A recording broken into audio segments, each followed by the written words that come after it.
myriad of other functions, offices, and the like. I think it's important for people to know the whole idea is that we will move through phase 2 together as a state.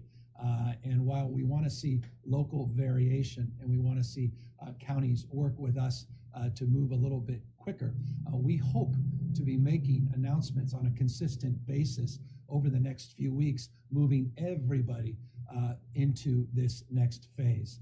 I know there's deep anxiety people are feeling and desire to reopen, but again, all of this is based on those 6 indicators and our ability to test, to do appropriate tracing, to train a workforce of tracers, to make sure testing is available, not just total numbers in the aggregate, but available in your community on demand, and make sure that the results of those tests come back in real time. We want to be able to protect the most vulnerable Californians all across this state, our seniors, particularly in congregate facilities, homeless that are vulnerable to the spread of this disease, and to make sure that we have hospital capacity, hospital surge, and the ability in real time to do the kind of community surveillance that will allow us to know where the spread is occurring and how we can mitigate that spread and potentially toggle back and potentially strengthen some of these restrictions if indeed we start to see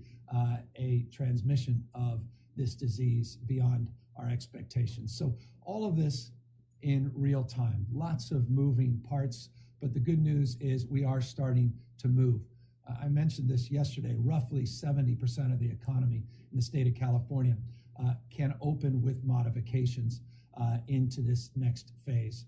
I know 70% is not 100%, and I deeply recognize with modifications means with restrictions, and with those restrictions means the struggle for businesses to get back to where they were pre-pandemic. And that's why I want us to be sober about this reality. Just because you announced that we have a variation on an opening and people can do curbside pickup and there's a sense that things are moving again, doesn't mean that customers are confident and comfortable yet. Doesn't mean that we are operating with the total number of employees we once were, or the kind of revenue and receipts that businesses were used to. Quite the contrary. And so that is a reality that we all have to work through, and that's why it's so important that we provide supports and we do everything we can to help these businesses get through this moment, not to thrive yet, but to survive and get back on their feet so we get out the other side where they're stronger, more resilient, and more vibrant than ever. So yesterday was a significant day in terms of putting out guidelines. Those guidelines are now being put in effect at Twigs. I saw it firsthand in the back with employees with face masks on, gloves in some respects, making sure that their delivery, their sanitation is up to par. It's a perfect example of what we hope to be seeing more of all across the state of California. Those variations, as I said, as it relates to counties that want to move a little bit sooner, as I said, we've over 20 plus conversations with those counties, and we'll be putting out subsequent guidelines by sector, by industry next Tuesday, which will allow some more clarification, including checklists.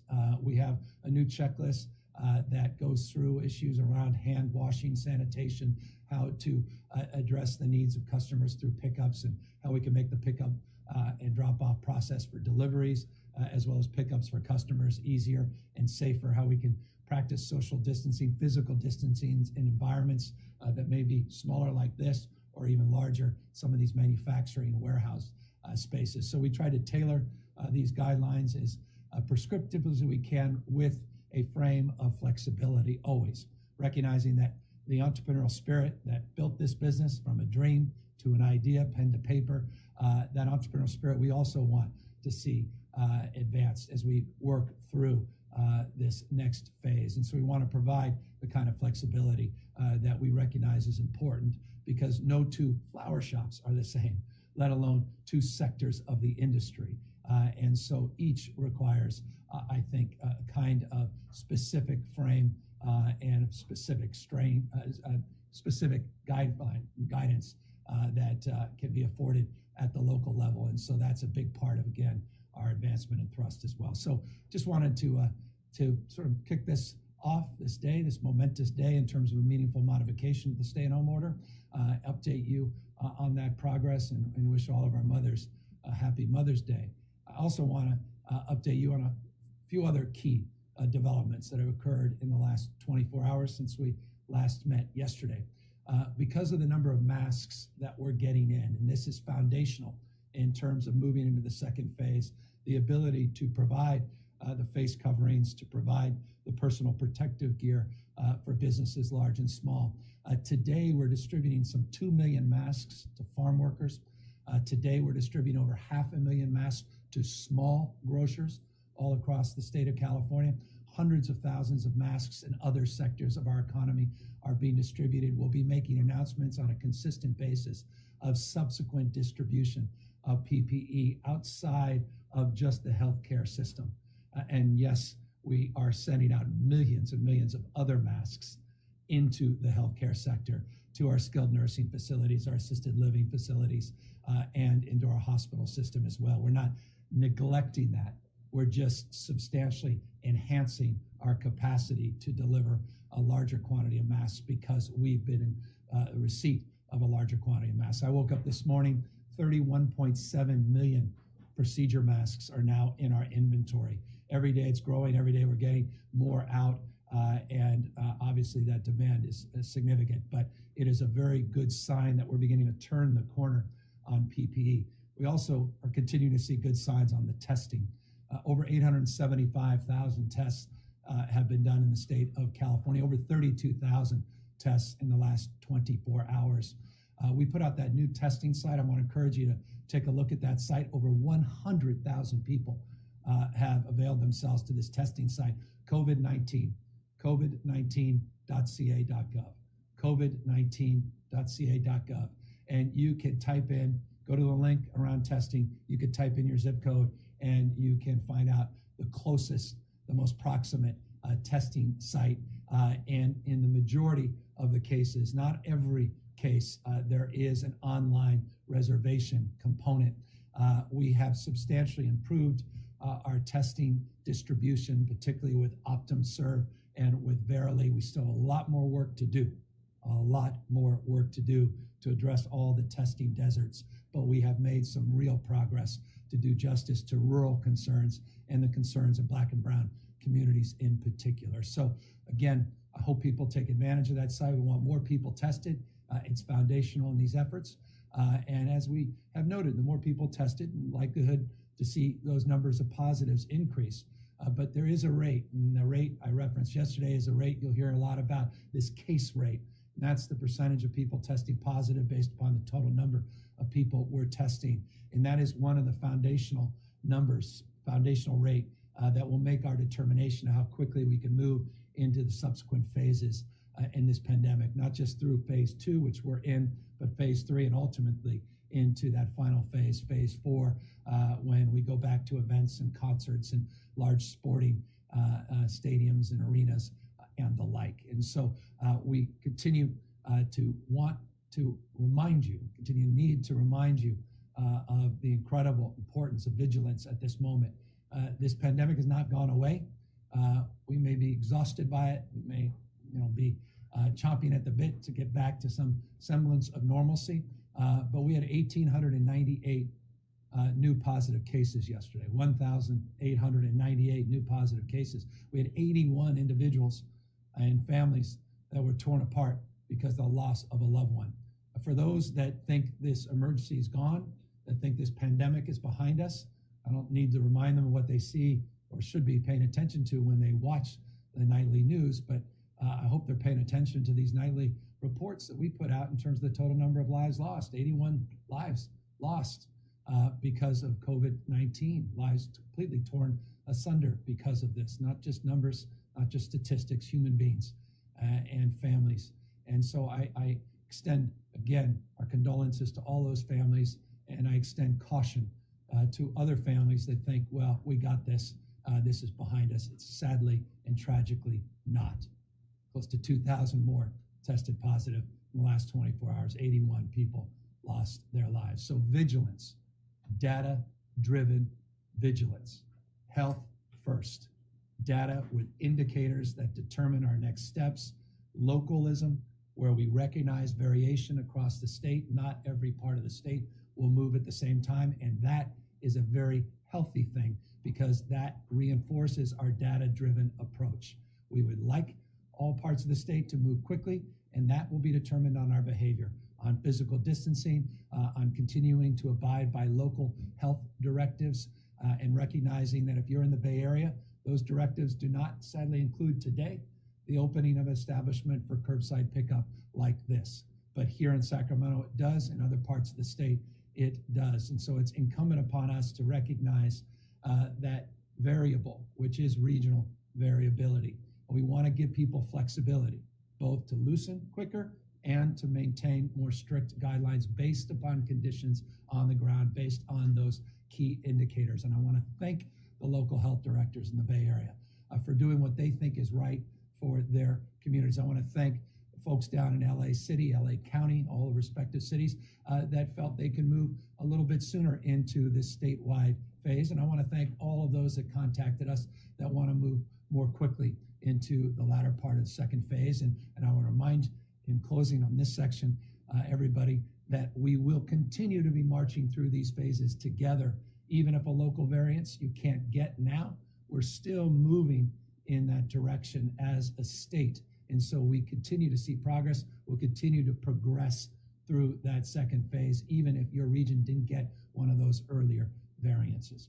One thing we do get, though, is an election is in front of us. And there's a lot of concern and anxiety around this November's election in terms of making sure that you can conduct yourself in a safe way and to make sure your health is protected and to make sure that we are reaching out to all registered eligible voters and giving them the opportunity and giving them the choice not to feel like they have to go into a concentrated, dense environment where their health may be at risk, but provide an additional asset and additional resources by way of voting by mail. I signed an executive order about an hour ago that will allow every registered voter in the state of California to receive a mail-in ballot. That mail-in ballot is important, but it's not an exclusive substitute to physical locations.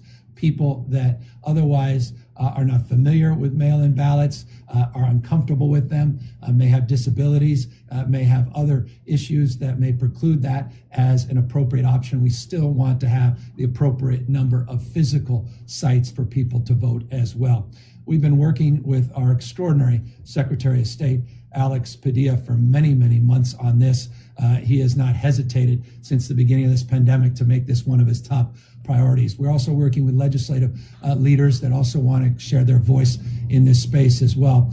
In the executive order to release a framework of getting a mail-in ballot, we also have put in some specific language about the need in the next days and weeks, by the end of this month at the latest, to put together a very detailed plan on physical locations that need to be set up for our ballot this November. And that's why I'm very pleased that we have Alex Padilla on the line, who's been working overtime to put all this together, to remind everybody of the importance of getting these physical locations up and doing so in very short order. And with that, I want to invite our Secretary of State to share a few words. Alex? Great. Thank you, Mr. Governor. And let me join the chorus of so many Californians in saying thank you for your tremendous leadership during this pandemic. The fact that the numbers are as low in California compared to the size of our population is due to the tough decisions you made at the beginning and the cooperation of so many Californians, as you know. So while you and public health experts are focused on the short-term impacts of COVID-19, we're also focusing on the midterm and longer-term impacts, including the November elections, as you said. So thank you for the executive order that makes California the first state in the nation to respond to COVID-19 by taking this action of sending every voter a ballot in the mail in advance of the November election. I think that's huge. There's no safer, physically distancing, healthier way to exercise your right to vote than from the safety and convenience of your own home. And I'll also remind everybody listening here that in California, thanks to the legislature and to you, voters don't have to scramble for stamps anymore. Return postage is prepaid on those vote by mail ballots. So it's great for public health. It's great for voting rights. It's going to be great for participation because this November's election is still slated to be the most consequential election of our lifetime. And I appreciate your acknowledgement again, as this is not a vote by mail only election. We remain committed to providing as many safe in-person opportunities to vote as possible, both on and before Election Day. And on this note, I'll just suggest that elections officials at the state and local level are going to work hard to maintain that, but we're going to need the public's help. We're going to need voters to verify their registration status, which they can do so easily at voterstatus.sos.ca.gov. Make sure their registration information is up to date and current, so we know exactly where to send those vote by mail ballots.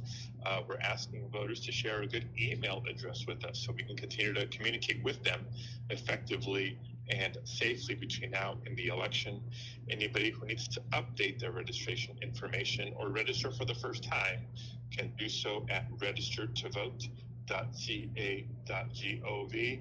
And last but not least, in the interest of our county partners here, we need poll workers. A lot of the election day workforce in years past, all the seniors and retirees that have helped us demonstrate our democracy, are not available. They're in that vulnerable population that you've spoken so much about over the course of the last couple of months. So we need people who are able and willing and healthy to help us out on Election Day and the early voting time period to sign up. Another opportunity for civic duty and civic participation and community leaders' guidance on finding newer, safer locations to use as polling places and vote centers. So a lot of work that remains, but this is a huge first step, sending everybody a ballot, not a vote by mail ballot application, but an actual ballot in advance of the election while we work to maintain the in-person option. So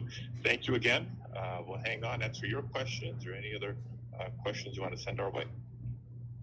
Thank you, Mr. Secretary. Again, thank you for all your leadership and your guidance and your support of the development of the executive order and all of your outstanding work of inclusivity and with members of the legislature, key members of the legislature, and many advocates in this space that were eager to hear this announcement today. Thank you for helping us get this to this point and all the hard work I know you have ahead of you to make sure that this is a secure election and that we are conducting it at a scale that only California can. So thank you. As it relates to other issues that we daily update you on, I wanted just to mention, as I did yesterday, some good news as it relates to total number of hospitalizations and individuals in the ICUs. I mentioned yesterday the ICU patients, hospitalization patients were down. Those people under investigation for being hospitalized for COVID-19 or in the ICUs with COVID-19 were also down. Today, I can lay claim. Similarly, we're seeing a decline in hospitalizations and a modest decline in ICUs, about 0.6% in ICUs. So again, we've extended for many, many, many weeks a trend line that's increasingly becoming a headline of stability with modest reductions. But again, that's in the aggregate. Every part of the state is different. There are parts of the state that are more challenged than other parts of the state, and there are certainly parts of the state less challenged. And that's, again, the whole point of this variant process and the attestations and self-certifications in consultation with the Department of Public Health that we look forward to advising and then promoting and advertising, we hope as early as the beginning of next week. If we continue to do the good work, as Alex said, 40 million individuals that are doing their part on physical distancing, wearing face coverings where it's difficult to do that, then we will be deeper into this next phase sooner than most people believe. And I said this a few weeks ago, and based on the data, I'll say it again a few weeks later. That's weeks, not months, that we together, not just regionally, but together can move into this deeper phase of phase 2 if we continue that good work and that good progress. I mentioned a lot of good work and real progress that was done down in Orange County, and getting the county supervisors to join with those cities in Newport and Huntington and others to align with the good work being done in Ventura County and San Diego County and LA County and others. We just want to again thank all of those local elected officials and advocates for working with us and working through some of the concerns and doing it in a way that I think does justice to this moment. I maintain, again, there are exceptions of counties that are moving ahead in some parts of the state.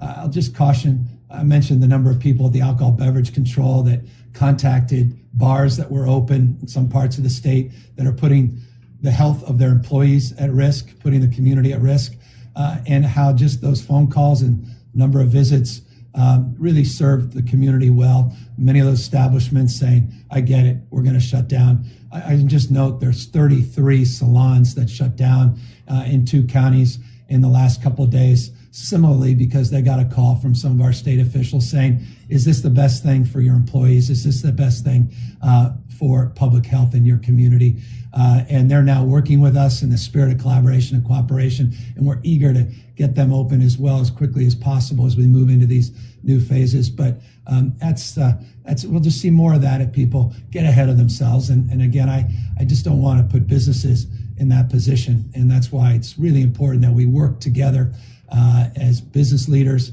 as a broader community, and work with our public health officials, our hospital system, work with our county boards of supervisors, work with their organizations, their representatives at CSAC, League of Cities, and others to move together in a much more thoughtful and regional basis. And as I said, I have great expectation that will be the case. In the next few days, we will make visible a lot of that great work that's being done together. Speaking of work that's being done together, just briefly before we open up to questions, I want to thank the partnership we advanced with UCSF and with UCLA. The first cohort, we have the capacity to get to 3,000 people a week trained. We're starting with the first cohort of 500 individuals, a 5-day training, 20 hours of training for our tracing. Want folks to know, particularly in our immigrant communities, that we protect your data. This is not Big Brother. We do not share this data. I want people to feel safe and comfortable about working with public health leaders. And that's why the training is so foundational. The training is about cultural competency. It's about how to engage diverse communities. It's about how to soften the edges of concerns when someone is asked to provide information about their contacts if they indeed have developed the virus. But this is all a way to keep our broader community safe. And we're working, we've done some workshops with immigrant communities and representatives that across the spectrum, across this state, that want to make sure that we're preserving privacy and respecting the protocols that are well established in California, but are certainly going to be well reinforced through this next phase of tracing in this state. UCSF, they get it, they'll get that done. UCLA, they get it, they'll get that done. And the data backbone that we have, the management system, all of this is a predicate. It's a foundation of being able to move this forward and scale. But good news is that is already underway. That virtual training academy, 12 hours virtual, about 8 hours of one-on-one work. That first cohort will be trained within the next few days. Into next week, we'll keep building on that army. We redirected local and state personnel for that first cohort. We expect for multiple cohorts to do the same. Again, trying to get to 10,000 in that first phase and expand that, we believe, up to about 20,000 in subsequent phases over the next number of months. So from PPE, finally seeing some movement, a real consistency movement on testing to now reopening businesses up and down the state, again, with new protocols, new procedures, all, again, based on health, based upon the data, based upon these indicators. This is this is a good way to enter into Mother's Day weekend and enter in the weekend. And I referenced it, but I'll say it again. All the moms out there that are homeschooling their kids, taking care of their husbands in many cases, or their spouses, their loved ones, for all of those caregivers in status of families that, just make us proud, that are really stepping up. And where we have uncles that are substituting as parents because of unique circumstances, and foster parents doing incredible work. I can go down the list. I want to also just extend deep appreciation to all of you, but always a little bit extra to women and girls that have a little bit more to do in these circumstances. And I know that just intimately. My wife's a perfect example of that. And you talk about superheroes. We talk a lot about heroes and essential workers, and then there are superheroes, those essential workers by day and those incredible moms by night. And so happy Mother's Day to all of you. And at least we can get these flower shops open so you can get appropriately supported. And please, in closing, support local businesses. A lot of the big chains, because they were essential, because of food delivery in particular, they were able to outcompete at this moment. Look out for your neighborhood florist. Look out for your neighborhood business. They need your support. They haven't gotten the kind of support they deserve. You will be determinative whether or not they will survive. And so if it means you got to go an extra block or two, seek them out, find them, make some calls to the old business you went to, and don't just go to that big box retailer. They've had a little advantage on folks like this, and it's time to rebalance things as well. So that's it in terms of my opening statements. Of course, now happy to answer any questions. Hi, Governor. I'm Katie Orr, politics reporter with KQED, and I will be asking you questions on behalf of the press corps. So first question does come from KQED. The national unemployment rate, we found out, rose to 4.7% in April. You've already announced a $54 billion budget deficit for the state for this fiscal year and next.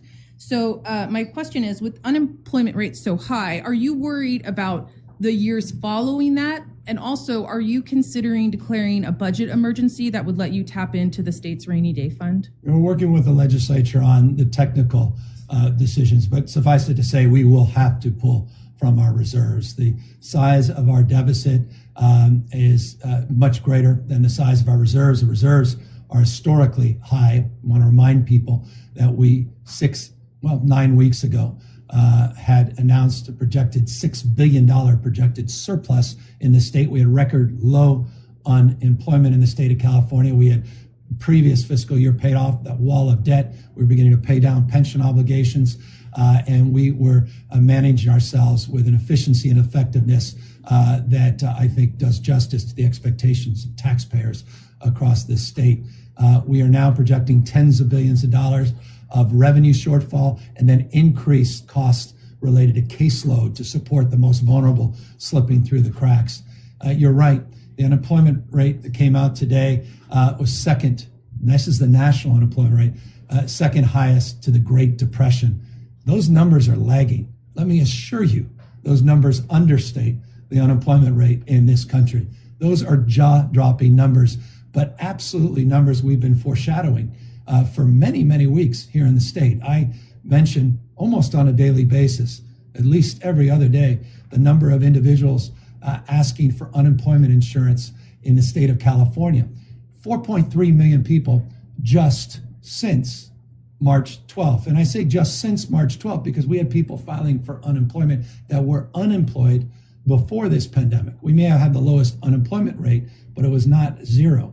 So you start with that baseline, and you add 4.3 million people to a workforce that's north of 18 million, do the math. We're not at 14.7%. The state of California is north of 20% right now. I haven't seen any reporting on this, but I've been implying this for many, many weeks, and I don't mean that to alarm. I don't mean that to enliven any more anxiety. It's a very sober reality, and it's reflected in our expectations. My remarkable finance team, by the way, a finance team that was around in 2003, many of them, my senior advisor, my COO in the state of California, Ana Montesantos, well known to folks in Sacramento that lived through the 2009 crisis and the 2011 crisis, and And this is something she keeps reminding us we never have experienced in our lifetimes. And so we have a lot of work to do. And just know, to answer your second part of your question, that work won't end when we balance, which we're constitutionally required to do, our budget by the end of June. That work will continue into the next few years. And so we want to architect solutions looking out at the next few years. We don't want to delay tough decisions, because if we delay tough decisions, they're made excruciatingly difficult on the back end. And I want to applaud some of the work that was done in the LAO's office in terms of some of their frameworks around solutions that are in broad strokes in line with some of our thinking that we will be making public on May 14th with my May revise. But this is a sobering time when it comes to people that have been hard hit by this pandemic. And it's reflected in the need to safely, thoughtfully, with a health first framework, look at reopening sectors of our economy as long as we can protect people's public health. And in closing, recognizing that public health manifests as social determinants of poverty and economic stress as well. So we're very mindful. This is not just public health as it relates to C-19. It's also public health as it manifests in people's poverty and exacerbated conditions related to poverty that also must be considered as well. We've gotten several questions from journalists about the federal stimulus. You support more than $1 trillion in aid for states, which Republicans in Congress have been hesitant about. So how would that impact California if we do not get that money? And have you asked President Trump about whether or not he thinks that will happen? Yeah, so the question is an important one. It's one that we rhetorically posed yesterday, and let me directly answer today. We cannot do justice to the needs of 40 million Americans, Republicans, and Democrats in this state that need us now more than ever without the support of the federal government, period, full stop. This magnitude of the crisis and its reality that is now beginning to take shape knows no state boundaries. It doesn't know blue versus the hue and color of red. It knows only one thing, that this pandemic has impacted the entire economy, not only in the United States, but the world's economy. And the revenue shortfalls are nothing short of devastating. That's why the federal government was conceived at a time of great stress and need to meet the needs of hundreds of millions today, hundreds of millions of Americans. They have the one ability we don't, and that's the ability to meet this moment where constitutionally we're required to balance budgets. They're able to invest in the future by borrowing in order to get states and counties and communities back on their feet sooner so that we could begin to pay down those obligations in the future. So $1 trillion was the request that we have been working with Speaker Pelosi's office on for now many, many weeks, anticipating these unemployment numbers. And by the way, anticipating the next numbers that will come out in a month that will be very much, I think, in line with the numbers here in the state of California. And if we don't have that, we will simply not be able to do justice to the needs of so many that are looking for government now to help support them and soften the blow of this downturn.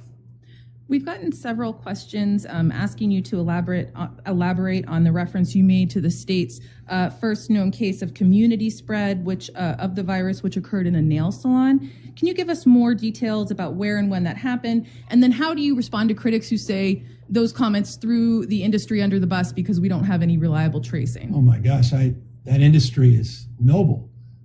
It's an opportunity, an entry point, not even entry point, it's an exit point out of poverty. It's one of the most entrepreneurial industries in our country. I have deep reverence for those entrepreneurs and people that put everything on the line. I talk about that often. And so by no stretch was that intended. It's just a factual statement.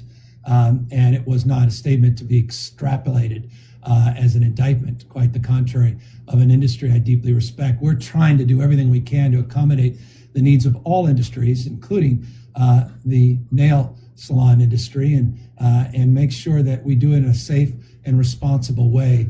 It's currently in our phase 3. Again, phase 3 is not a year away. It's not 6 months away. It's not even 3 months away. It may not even be more than a month away. We just want to make sure that we have a protocol in place to secure customer safety, employee safety, and allow the businesses to thrive in a way that is sustainable. But factually, it is true. That was the first case.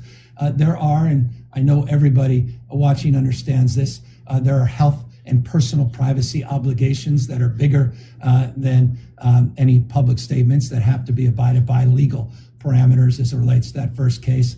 To the extent legally and those health considerations could be made more public, we'll make them more public. Interestingly, was picked up yesterday. I've mentioned it on a couple of occasions in the past, but now, understandably, I think people are touching in on some points of emphasis that generated, obviously, some interest, which I appreciate. There have been some local officials in counties who want to reopen quicker than the state, who have said the criteria, that the indicator that they need to have no new deaths for 2 weeks is essentially something that no county, particularly any large county, could meet at this point.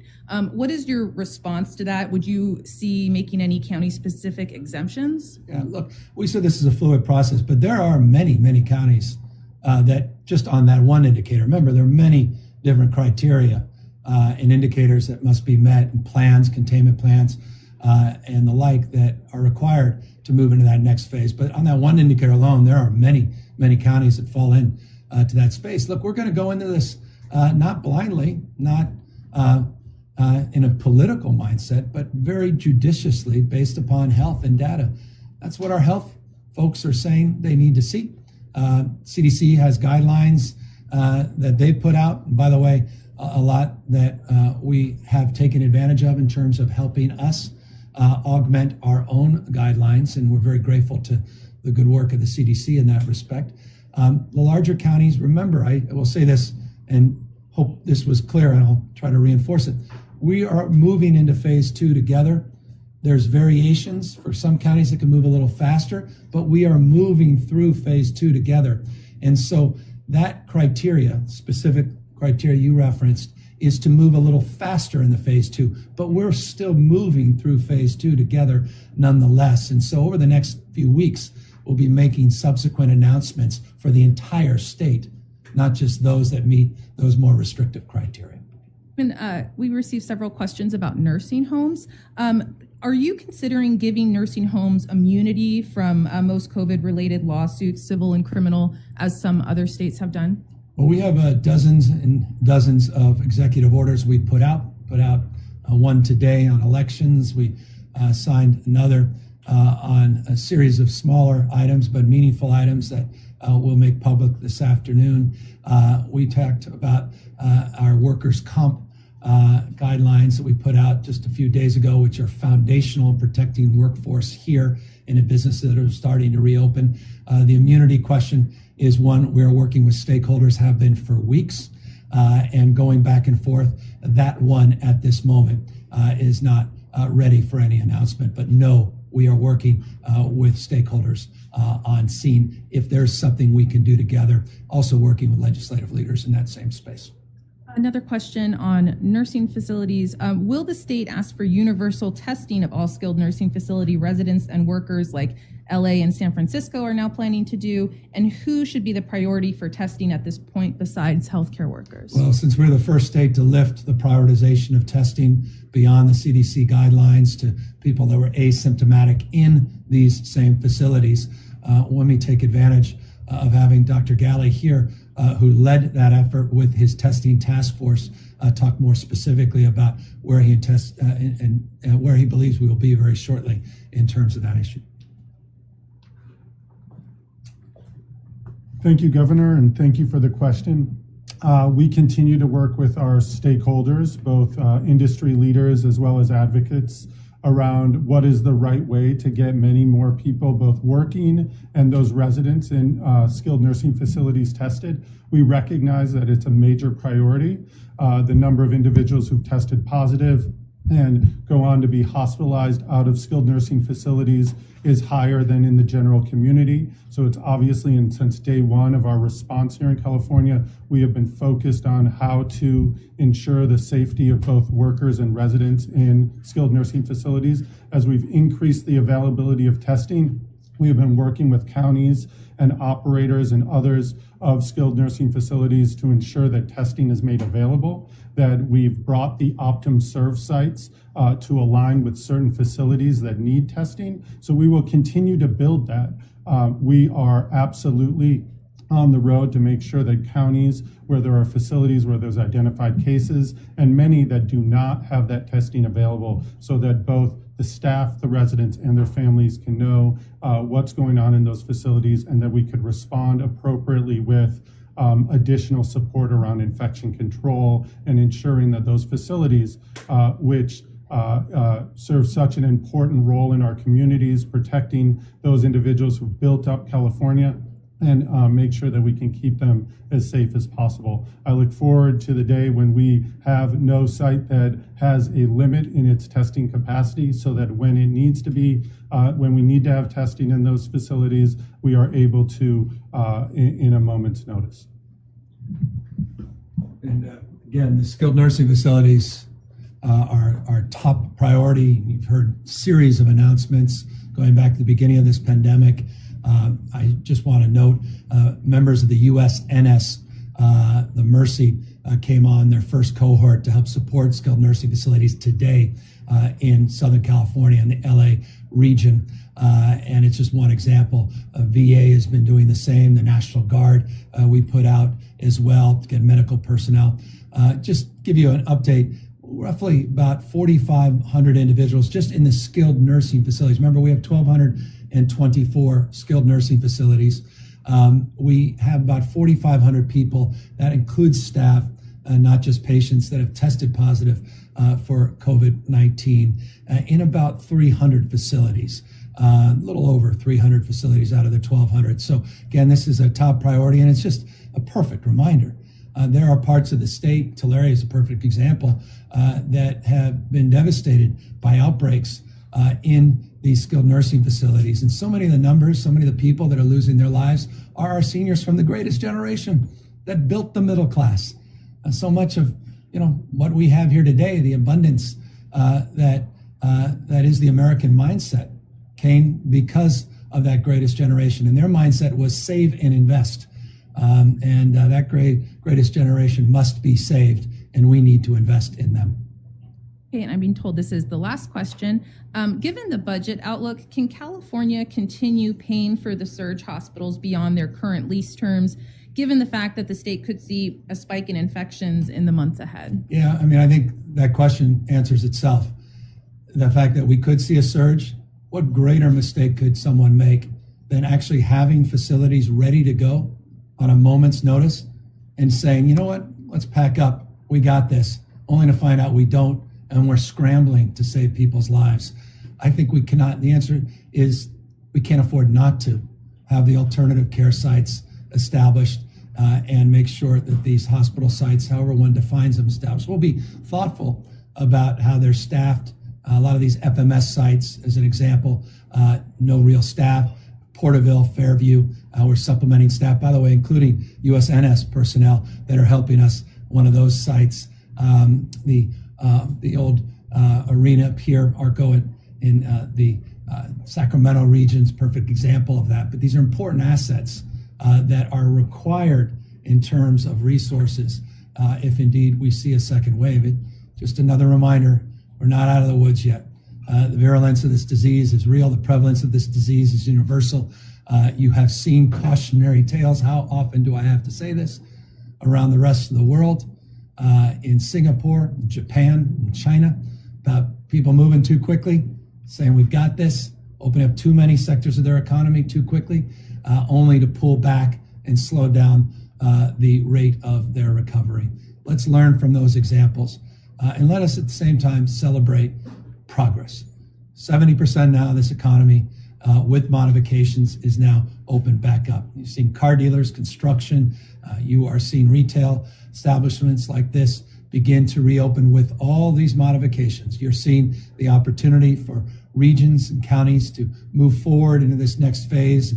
Restaurants with new conditions will start to reopen up again, very judiciously, very thoughtfully in a phased-in approach, and will continue based upon the statewide data that comes in on a daily basis, make more and more progress statewide into that next phase. Nothing will please me more than standing here in front of you, hopefully not too many weeks away, and talking about even getting to that next phase, phase 3, or pulling things in earlier from phase 3. And I'm confident we can do that as long as you maintain your confidence in yourself and in your capacity to protect your community by practicing that physical distancing that has bought us time, allowed us to build the resources, allowed us to be in this position to celebrate the opening of Twigs and thousands of other businesses all across the state, modifications aside, but beginning to reopen nonetheless.